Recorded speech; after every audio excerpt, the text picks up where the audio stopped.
দেশের ২৩তম রাষ্ট্রপতি হিসেবে দায়িত্ব নেওয়ায় মির্জা ফখরুল ইসলাম আলমগীরকে শুভেচ্ছা ও অভিনন্দন জানিয়েছেন প্রধানমন্ত্রী তারেক রহমান। শুক্রবার ২১ আগস্ট দিবাগত রাত ১২টায় নিজের ভেরিফাইড ফেসবুক আইডিতে দেওয়া এক পোস্টে প্রধানমন্ত্রী অভিনন্দন জানান।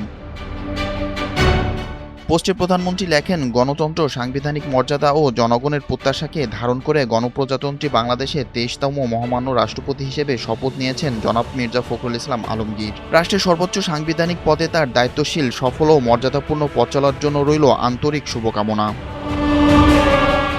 এর আগে বৃহস্পতিবার ২০ আগস্ট রাষ্ট্রপতি নির্বাচনে ২৫৫ ভোট পেয়ে দেশের ২৩তম রাষ্ট্রপতি নির্বাচিত হন বিএনপির প্রার্থী মির্জা ফখরুল ইসলাম আলমগীর। শুক্রবার ২১ আগস্ট সন্ধ্যা ৭:৩০টায় বঙ্গভবনের দরবার হলে জাতীয় সংসদের ভারপ্রাপ্ত স্পিকার কায়সার কামালের কাছে রাষ্ট্রপতি হিসেবে শপথ নেন তিনি।